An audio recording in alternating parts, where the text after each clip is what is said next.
So we'll call to order this meeting for Monday, March 16th, 2020. Carl, can you give me a roll call, please? Councilmember Remley. Here. Ronayne. Here. Lunzman. Here. Reif. Here. Johnson. Here. Bunceness. Present. Olson. Here. Rux. Here. Mayor Schaunaman.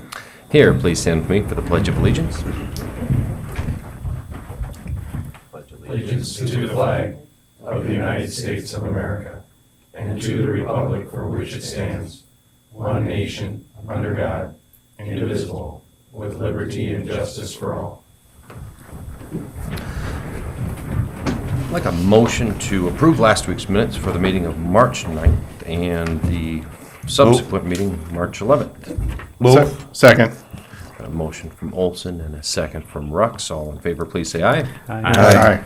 And opposed, nay. Motion does carry. First order of business will be open forum on the telephone. We've got Representative Kelly Jorgensen from AGP, who was here last week to talk to us about their situation on Wednesday. Kelly, can you hear me? Yes, I can. Sounds good. So we'll give you the floor unless you'd like to start with questions. I don't have any questions. It sounds like Peggy has shared with the council some readings that she took in manholes earlier today. I provided an update to Lynn Lander over the weekend as far as what's taken place so far. I guess I could quickly summarize that. Sounds great. And we've got that print in front of us too, so don't feel like you have to carry on every little bit of it, but whatever you feel comfortable telling us, and we appreciate your input, and we've had a chance to read through it too. Yeah, we started hydrogen peroxide addition last Friday afternoon. That's been continuing unabated since that time. And it looks like from the results we're seeing in the manholes, that's seen significantly lower levels than what were shown on the acrolog. So we think that's good. We'll be fine tuning that. Peggy shared with me those readings that they took in the manholes. I've shared that with our consultants. We have a consultant that will be on site. We thought it would be Tuesday afternoon, but it looks like it's going to be Wednesday morning. And we're looking at increasing the pH, the sodium hypochlorite, beginning on Wednesday. And what that raising of the pH does is it makes that those sulfides less available for conversion to the hydrogen sulfide gas. And so we're targeting somewhere between 9 and 9.5. And then also they will be working with Peggy and Robin to take a look at the system and measuring some dissolved oxygen within the wastewater after it leaves our system and down through the collection system, which is just an indicator of how much oxidizing capacity is still in the wastewater due to the hydrogen sulfide addition. And so they'll be on site from Wednesday through Friday and just working to do that. We think that will additionally help some. We have our plan that due to the compliance order is due to the city this Friday. So we're working on completing that. Don't anticipate any difficulty in having it to the city by this Friday. And then I'm anticipating being there in person next Monday evening and answering any questions about that plan. So, sounds great. Well, first of all, we appreciate the immediate response to all of this and your feedback. I'm going to kick things over to Peggy so she can kind of just briefly walk us through, especially for the people that are watching online and taking notes of this, those results, and then we'll open it up to any questions that people might have for you. One of my employees and I went out this morning about 8:15 and started looking at the manholes that we've been testing routinely, and the levels have dropped from the handheld meter that I have measures up to 200 parts per million of hydrogen sulfide, and it was routinely earlier exceeding that level. Today's, I think the highest one we had was actually 104 parts per million. So as Kelly said, there has been a significant drop. We've also redeployed the acrylogers in the same manholes that we had placed them in earlier, and we will pull those in 9 days like we had done the last time, and download the data, and then we'll get with Kelly, and if there's fine tuning that needs to be done, this will give us a much better overall view of what's going on in the manholes rather than just me standing there with my head over a pick hole, dropping a little meter in, so. Sounds great. That's great news. Any council members have anything for either Peggy or Kelly on the telephone? Sounds great. Well, unless you've got anything to add, then Kelly, we appreciate you dialing in to us here this evening and your follow-up on the matter. It sounds like it's really, really moving in the right direction in terms of ongoing efforts. We look forward to seeing you on Monday of next week. All right, thank you. Have a wonderful night. Thank you. Bye. Bye. Peggy, you've got a second issue for us in I have a terms second of issue, yes. flushable items. Right, one of the issues that we were afraid of that was going to happen with the shortage of the toilet paper that we're seeing in a lot of the stores is that people are using alternative methods, and one of which is paper towels, flushable wipes, napkins, that kind of stuff. And what the picture that's on the screen right now is a shot of the Where are we at? Oh, there we are. Okay, that's me. I didn't realize that was me. Okay. So this is about 3 feet of a 21-foot long auger. It's like a grain auger, except what this does is this takes the wipes that are cleaned off of the step screen, rotates them until they can be compressed, washed, and then sent into a dumpster. And like I said, this is 3 feet of this 21-foot auger, and it was packed completely full, and the back side of our step screen was actually tripped out. It stopped them cold. These things can't be flushed. I don't care what the manufacturers say. They do not go through the plant. We have to screen them out. They either plug up the lift stations in the collection system, which causes backups into people's homes and out on the street, which is not a healthy situation, or they get through the lift stations and they come down to the plant, and we have to pull these out. And these are pulled out by hand. These aren't done with some other machine. These are our guys that are reaching in there and pulling these out. So please, if you must use these type of sanitary items, put them in the garbage, okay? They don't belong down the toilet. And that list again was what? What was the list that you just gave? What shouldn't we be putting down? You want me to list everything? Well, top 10. Yeah, top 10 are, it goes without saying. Feminine hygiene products, diapers, baby wipes, face wipes, any type of sanitary wipe, cleaning wipes. We see a lot of that coming out of some of the larger nursing homes, hospitals and stuff. Don't flush this stuff, it's just, it can't make it through the system, so. So if you see a lot of it coming from the nursing homes, we're in contact with the nursing homes, Yeah, telling them to stop? yep, and we've done it in the past. But right now, I think a lot of it is coming from the residential areas, and the problem with that is that these are smaller lift stations. These aren't large lift stations, and it's gonna start backing up into people's homes, and then we have a lot more things to worry about, and we have enough as it is, so. They say bad things happen in threes, so I can't wait to see what happens next. That didn't help. Peggy, can you send us, or me specifically, that picture? I'd like to bring that to people's attention, and I think that maybe that will help aid in the matter of toilet paper redistribution. So we'll step up those efforts here. Mayor, I had a quick question. Oh, sorry, Alan. I was just curious, is this auger able to function when it looks like this? No. Yeah, it's a standstill. How So often the do you- problem is that we have to use a manual raked screening system, which is much less efficient. Yeah. And it basically puts the employees more at risk because they're actually raking, like with a rake, like a lawn rake, raking a screen to try to keep them from getting further down. This is right at the very beginning of our process. This is at the headworks of the plant. So we have a lot more equipment that these things have to go through before, we can get them out if we can't stop them at the headworks of the plant, so. How long between cleanings? Obviously, this is a recent photo. This was taken at about 1:30 this afternoon, and I just spoke with our operator now, and we made an adjustment where we're basically running the step screen all the time. It's not an on-off thing, and that seems to be helping. But the biggest help would be for people not to flush these. Thank you. Thank you, Peggy. Thanks for all your efforts on both of those two issues. You have a wonderful night. Talk to you soon. Next up, open forum item. We've got the Police Department presentation on mental health solutions. Do we have someone here? Amy. Not police department. We aren't the police department, but. I'm Amy Sanderson, and this is Cindy Kirschman.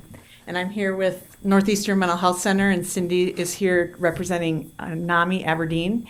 And we are here tonight to talk to you a little bit about some mental health collaborations that we've been doing with the police department and the sheriff's department as well.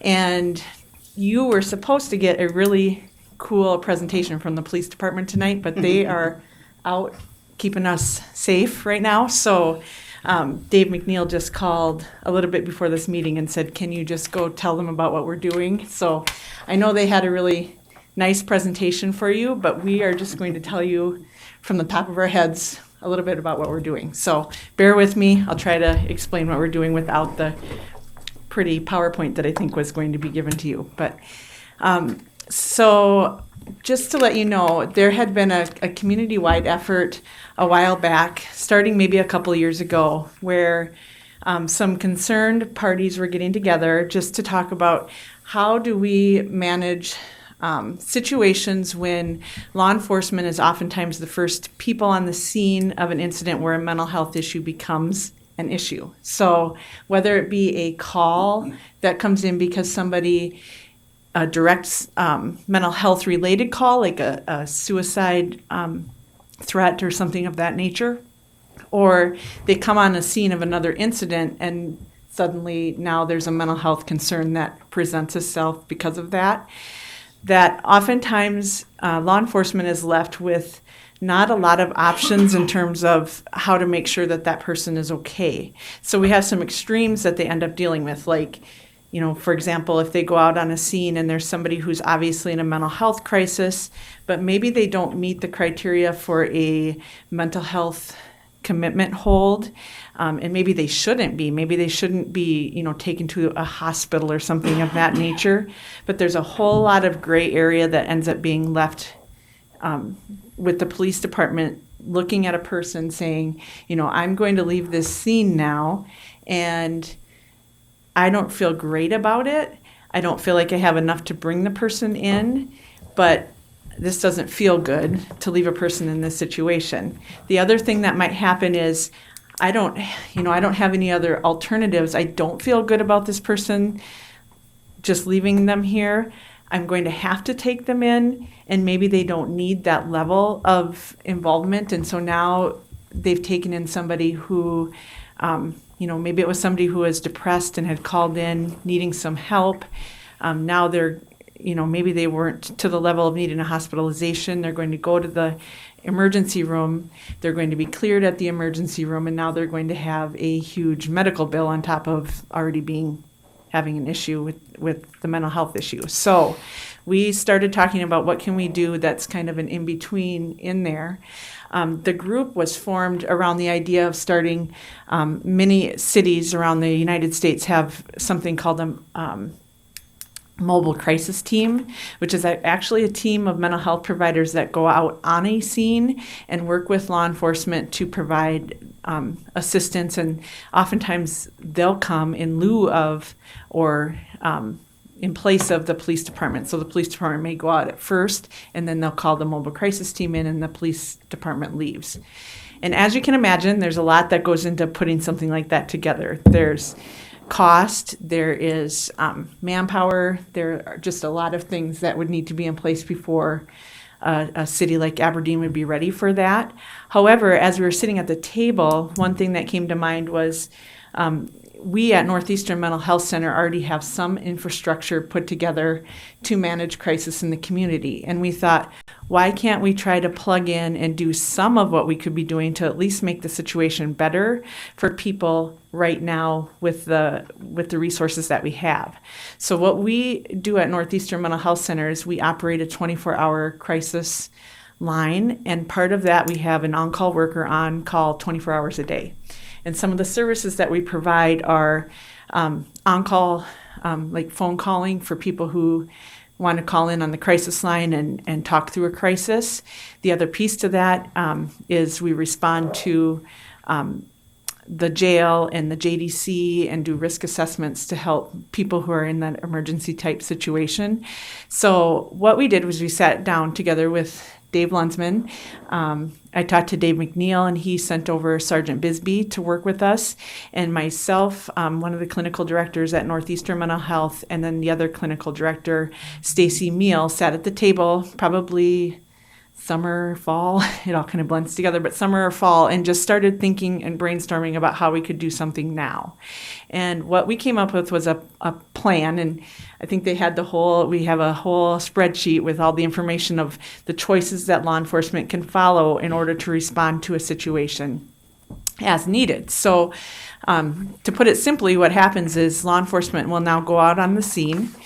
If they determine, that it's not a crisis that's at the level of needing an involuntary commitment, then what they will do is offer the person, if they feel like it would be beneficial, a chance to talk to a mental health clinician by phone. And so they will offer that. Dispatch is working really well with us in order to make that work. So dispatch, the police department calls dispatch gets in touch with our on-call worker, and they put us in connection. And so we start a conversation, and much like any of the other crisis line calls that we take, we assess that situation, we talk through safety.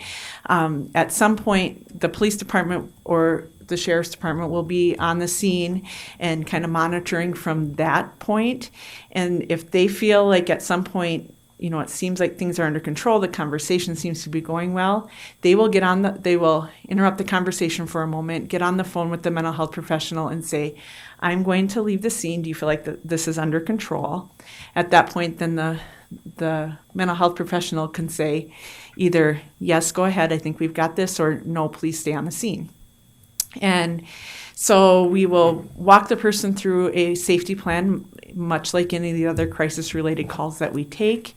It may lead to setting up continued services for that person. We may end up doing a safety plan for the evening. We may involve family members, depending on, what the situation is, just to make sure that that person is safe to be home in the evening and make sure that we have follow-up care.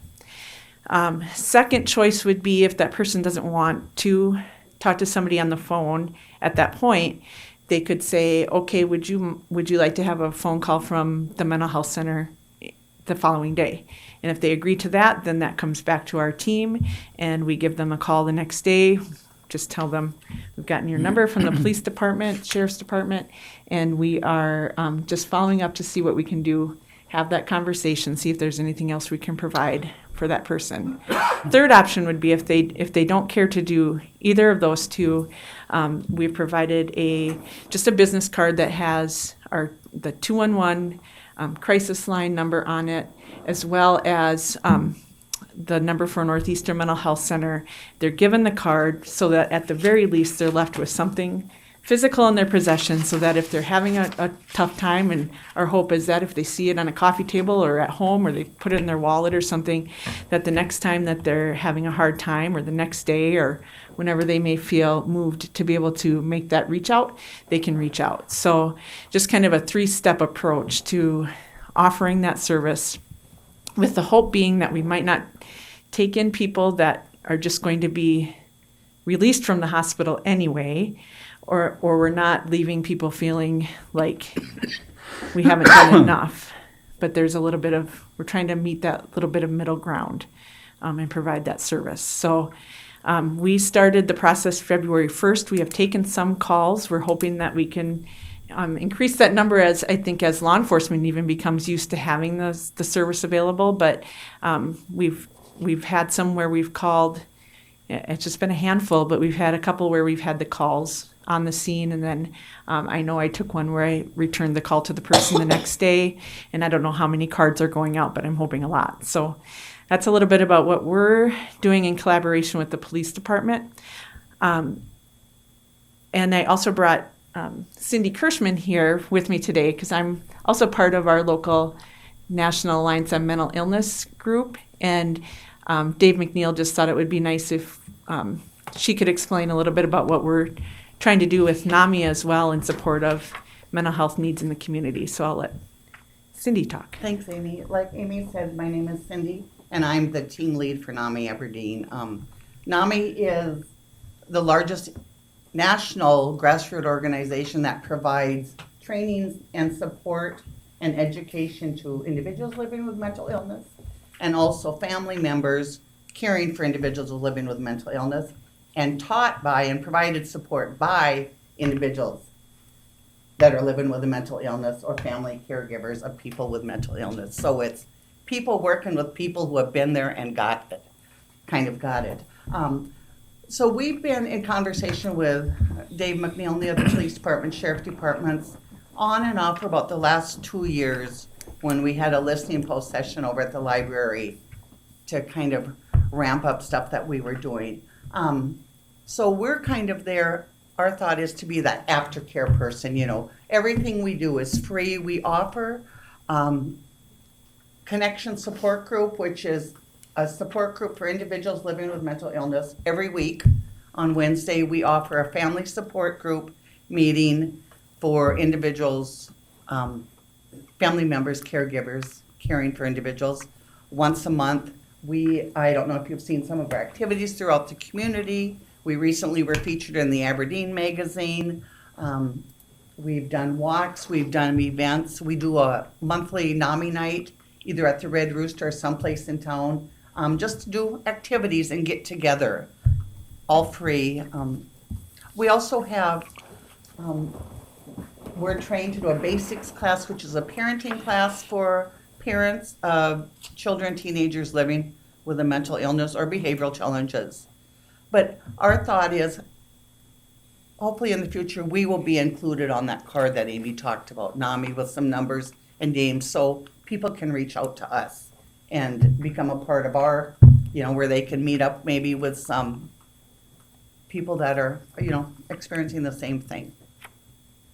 So that's just Anything? that's a little bit of a nutshell of the efforts that we're trying to make to. One thing I was going to mention too, also, you'll have to watch the police cars because our NAMI South Dakota organization ordered Ending the Stigma, NAMI Aberdeen magnets for the, Captain McNeil said he would love to display those on the police cars, so they should be coming soon in the mail, so it'll be exciting to see that. Well, thank you both for coming in, Amy and Cindy. I know that I had jotted down a few questions when I learned you were to be here, and you answered them in your description. So I've got nothing to follow up except for the fact that we're grateful that this is an effort. Dave has expressed the concern with the mental health component of law enforcement, especially. I know it's a national problem. Does anyone have anything?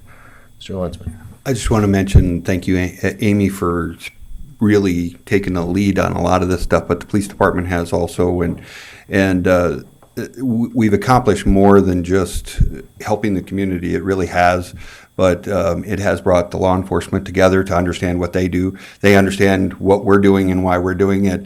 So the collaboration, the getting everybody to understand what each person does has really come out, and being able to spend that extra time with you guys and you guys with us. It does make a difference, and I know once we get beyond the infancy stage, this will be a really positive for our community. So I appreciate it. I agree. I mean, I just think, like we've talked about, we have to rely on law enforcement because there's pieces to the puzzle that we have to turn it over to them, and then they also need us. We just need to be working together fluidly. So it's been a good effort. Sounds great. Well, if no one else has anything, I appreciate you ladies coming in tonight. Great presentation. Thank you. Thank you. Next up, Aaron Schultz with the 211 update presentation for their portion of the promotional funds. Aaron, you've been busy lately too. Yes. Good evening, and thank you so much for having me here tonight.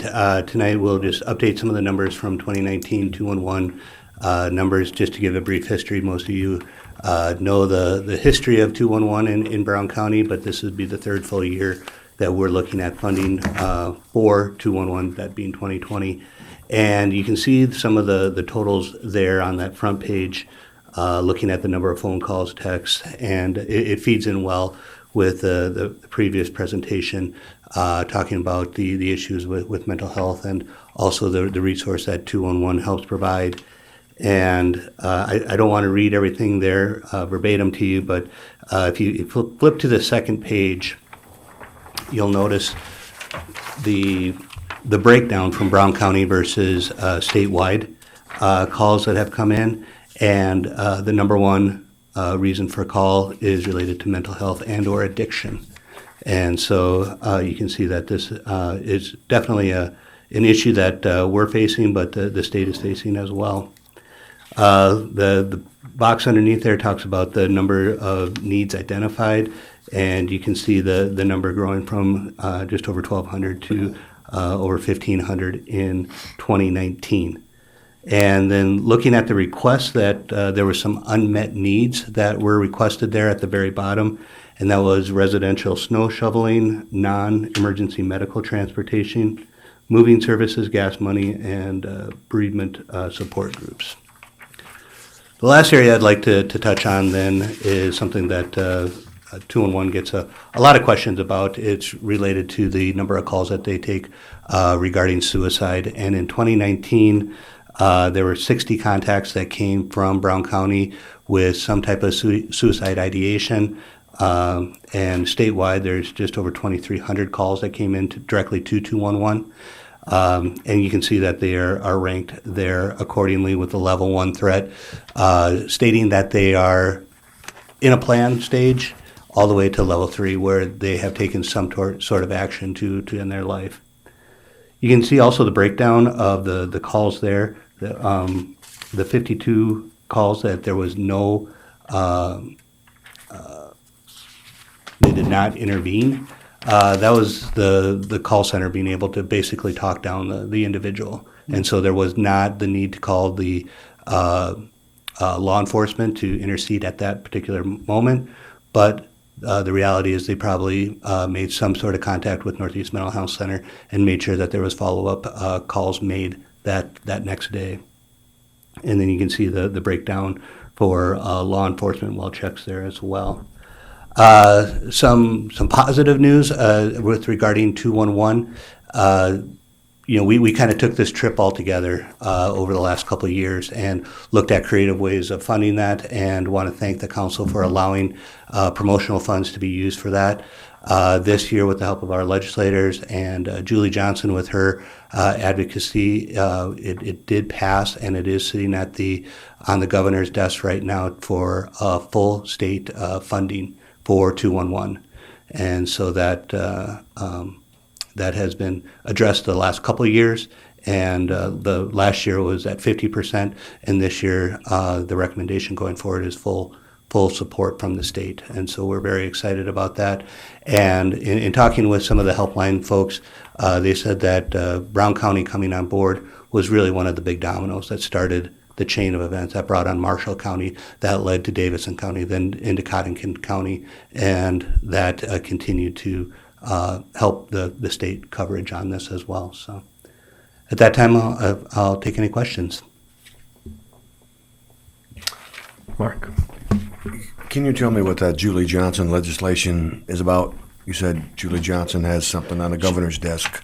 She was she was an advocate for basically a nonprofit coalition pushing the agenda for 211. What it is for full funding of 211, so to take it off the local county and city levels, and it will be paid for by state funds. Isn't that a job of our local legislators? Or she's not a legislator. She's just a lobbyist. She was advocating for that, and I thanked our legislators previous to that, and thanked them for their support on this as well. Okay, so then they should be commended for it, not Julie Johnson. Yes, of course. Okay. Sounds great. Anything else, Aaron? Otherwise, congratulations on the improved success of this program, and I'm glad to hear that the state has seen the value in it as well. All right. Thank you for your support. Appreciate it. Have a wonderful night. Next, we'll move along to old business. We've got the second reading, ordinance amending Chapter 10, aviation of the city code regarding permitting drone flight areas and the penalty classification. Possible second reading, ordinance 20-03-01. Ron, anything new with this? No, Mr. Mayor, nothing, no comments that I received during the week. Sounds great. Alan, you weren't here to vote on your own thing, but it passed without any objection last week. So, Carl, I'm going to ask, or actually take a motion for the second reading. Moved. Second. A motion from Alan Johnson and a second from Olson. Any comment on this? Otherwise, Carl, give me a roll call vote, please. Councilmember Remley. Aye. Ronayne. Aye. Lunzman. Aye. Rife. Aye. Johnson. Aye. Bunceness. Aye. Olson. Aye. Rux. Aye. Mayor Schaunaman. Aye, motion does carry. Alan, nice work on that. Next, we'll move right along to the consent calendar. Possible approval, item A through D. Can I get a motion to approve that routine city business? Moved. Second. Got a motion from Remley and a second from Ronayne. Any comments on any of these items? Otherwise, Carl, give me a roll call vote, please. Councilmember Rux. Aye. Olson. Aye. Bunceness. Aye. Johnson. Aye. Rife. Aye. Lunzman. Aye. Ronayne. Aye. Remley. Aye. Mayor Schaunaman. Aye, motion does carry. Next, we'll move along to new business. Resolution 200302R regarding the annual promotion fund allocation to Northern State University Educational Impact Campaign. Possible approval of the resolution. Let's see, we've got Lynn Lander here to speak about that. What can you Okay. tell us, Lynn? Thank you, Mr. Mayor. This resolution is just a simple housekeeping action to register within city records the multi-year commitment based upon funding availability. Move approval. Second. Got a motion from Bunceness and a second from, was that you, Josh? From Rife. Any questions as it relates to this? Otherwise? Yes, Mayor. Oh, Councilman Ronayne. You know, I think it's wrong. It says that the entire $500,000 is coming out of the promotional fund in the resolution.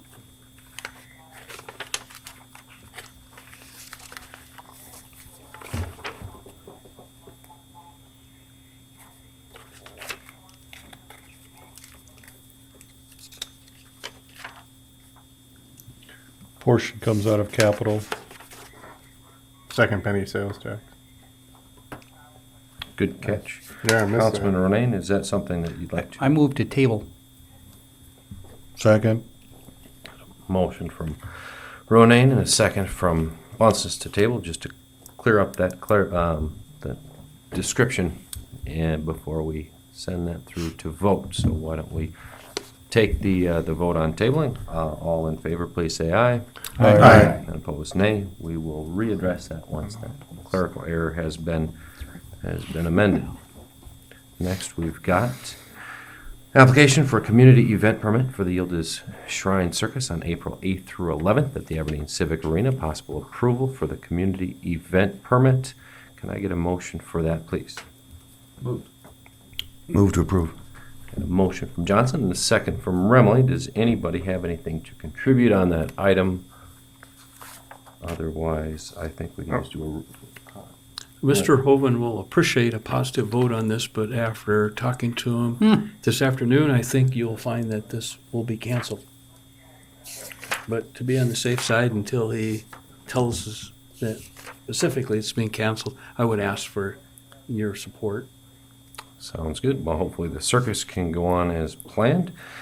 We've got a motion and a second.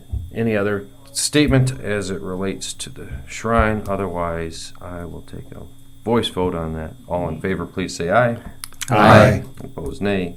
Motion does carry. Next, we've got the city's list of bills for this week with the addition of Gracelyn Miller, who's a volleyball coach, who will be paid the amount of $96. Can I get a motion to pay these bills? Moved. Second. Got a motion from Remley and a second from Rife. Carl, would you give me a roll call vote, please? Councilmember Remley. Aye. Ronayne. Abstain. Lunzman. Aye. Rife. Aye. Johnson. Aye. Bunceness. Abstain. Olson. Aye. Rux. Aye. Mayor Schaunaman. Aye, motion does carry. Next, we've got the payroll approval of the pay period March 1st through March 14th, 2020, and the city's share of Social Security, old age, and survivors insurance, retirement, health, and life insurance. Can I get a motion to make payroll? Moved. Second. Got a motion from Munson and a second from Olson. Carl, why don't you give me a roll call vote on that, please? Councilmember Rux. Aye. Olson. Aye. Bunceness. Aye. Johnson. Aye. Rife. Aye. Lunzman. Aye. Ronayne. Aye. Remley. Aye. Mayor Schaunaman. Aye, motion does carry. Next, we've got the city manager's report. Lynn, what have you got for us tonight? Within your city manager's packet, Robin was kind enough to put together what he terms to be the major 2020 infrastructure projects, and within that outline, he states, the projected project costs, the funding sources, anticipated date, and anticipated completion date, and public impacts. And there's over $6,300,000 of larger projects coming forward. And I would like him to have the opportunity to go through and list some of the bigger projects just for your common knowledge at this time. Sounds great. Robin, the floor is yours. Okay, well, we have done a good share of what we call the Klein Street system up through State Street on 15th Avenue. We will continue moving from State Street to Dakota Street to get that area completed. We have had a couple collapses on that stretch in the Lloyd Street area, so we do want to get this done. There are a couple reasons why. Number one, we don't want more of these collapses, but number two, every time we make a repair, we put a restriction into the pipe as part of that repair. And so our capacity of that pipe to carry stormwater from all the way up to Mother Joseph Manor. So that water originates up at Mother Joe's. So anything in between will be restricted to some degree based on that pipe size all the way down to Lloyd Street. So this will help us improve our capacity and just improve situations that we currently have, improve on those situations we currently have. It's a major inconvenience for those folks that are in that area, but once it's done in their lifetime, we hope they will never have to see another portion of this. So this particular piece is strictly storm sewer. The only water and sewer is on the north-south streets rather than on the east-west, where a lot of our Klein Street stuff we've had to deal with all three facets: water, sanitary sewer, and storm sewer. So this will go a little faster, and it's going to be an asphalt pavement instead of the concrete pavement like we did on the Klein Street area. Dakota Street, also we will be doing that piece from 15th Avenue going up past Holgate School to Fairgrounds Road. We're not terribly proud of any of the pavement on that Dakota Street area. It's tired pavement. A lot of those pieces went in about the 1978 era. So we've gotten our money's worth out of it, and it's time to do some repairs and put some money back into that pavement. We're doing half-mile stretches. Number one, it kind of speeds it up so people don't have to endure this from April through November. It will compress the time frame. We don't have a lot of utilities to be done on it, so it will shorten the time frame that we have to put into it. Typically our mill and overlay, we're all over town. We're evaluating those as we go. One that we had planned on for this year, we have reevaluated. We have sanitary sewer that is not in great shape, stormwater pipe that is under capacity, and we've had several water main breaks the last few years. So we're thinking we're going to have to go into a reconstruction. That would be the piece basically from St. Luke's going east on 3rd Avenue to Dakota Street. We are thinking that's going to have to be reconstructed rather than doing a mill and overlay. But other than that, we do have some things like on South Lawson we had talked about doing. We will be doing small improvements to stormwater in that area. Every year we do them. I believe that people feel that it's a worthwhile investment, but we don't get more than about 10 years out of it, and we're seeing that pavement start to degrade again.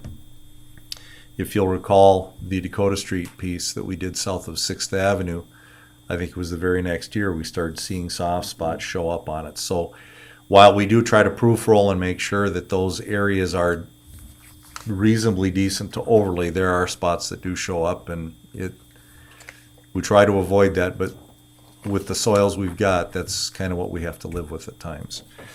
8th Avenue North, we're going to be doing some work with readjusting those slabs. You feel that,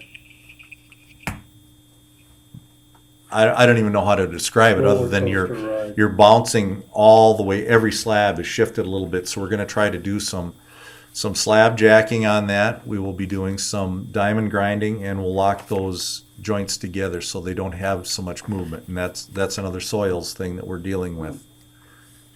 That will be something, we have not bid that yet, and that will be something we'll try to bid out here in the next month and a half, so that we can get that done toward the end of the year. Robin, from where to where? That would be the concrete basically from Dakota Street going east to where the concrete pavement ends. So is there anything you can do in that first, I know I've said this over and over again, but that first block really is not a function of slabs moving on us, is it? Yes. It is? Well, a lot of it is. Yeah. Part of it, and part of that will be addressed by the diamond grinding, Dave. So, okay. Where we get the slabs shifted into place, then you can make those minor adjustments so you don't feel the right. movement. I noticed that further down the line that's happening. I didn't think it was happening in that first block. That first block was that way from day one. It's worse now than it was from day one. Yeah, I agree though. That one was hastily put in, and it shows it. Mm-hmm. Railroad crossing improvements. I don't think anybody is proud of how the Dakota Street crossing rides, and that one was supposed to be done last year. The crossing material is sitting off to the west of the crossing itself, but only State Street and Klein Street got done last year. Along with that crossing, we will also be doing medians in that area so that for the safety reasons, we had the signals put in 2 years ago in that area, and we were waiting for the crossings to go in so we could actually do those medians. Of course, we have done this accessible quadrant replacement program for going on 10 years now, and we have bumped up the level of effort. When we started doing that, we had about 1,500 non-compliant quadrants, and we've taken care of about 90% of those non-compliant quadrants to date. We're down to in the low hundreds now. Wow. So that is impressive, and like take a breath, but we have partially compliant quadrants that still have to be addressed as well. So while we've got the really bad ones out of the way, we'll continue to work on those that are partially compliant. And the numbers for fully compliant keeps increasing every year, and it's a good sign. And we are in contact with the Mayor's Committee on Disabilities to make sure that they're aware of the progress we're making every year, and we've been getting kudos from them, so we'll keep working at it. The sanitary sewer rehab, efforts of that show up when we have something like a collapse on 6th Avenue. We have had a couple more show up. We are trying to figure out where we're going to go with that system this year, and we will be bidding that out in the next couple months as well. The typical patching and sealing program that will be kind of in that southwest part of town, going from 2nd Street to State Street this year, from the railroad tracks going down past Melgard. And then, of course, we will do our annual water main replacement. We'll be doing, the pipe crew does a lot of that water main replacement, and I don't want to jinx anybody, so somebody knock on wood here, but that has cut, Carl's doing it on his head, so that's a good sign. That program has really improved where we're at with our effort in response to it. We would end up with 4 and 5 main breaks a day during the winter at one point in time. And when they started doing this, they started seeing slow progress, and then they'd have a bad day, but it wouldn't be as many over the course of the year. And it really shows. Our crews are able to do a lot more important stuff rather than just putting fires out, so to speak. So We don't deal with near as many of those as we used to. And that really, our other crews are out doing stuff every day, from the public works side, taking care of the tree trimming in the boulevards. They're on a 7-year cycle, just like the paving program, going through the alleys, things of that nature, trying to make sure that they're wide enough for the public. Alley stuff right now is really ugly, and our crews will be going out and starting to work on those soft alleys and trying to get the water to shed. But right now, they're just too soft to be able to go in and do anything with it. Our street crew has been out with the hot box, patching potholes, and I would say we're in far better shape than a lot of communities I've been in the last month. So with that, I'll open it up to questions if there are any. So one thing, Robin, I've noticed a lot of those the material on those quadrants in some areas are kind of breaking up. Is that just the age of those things, or is it the material on some of those in particular?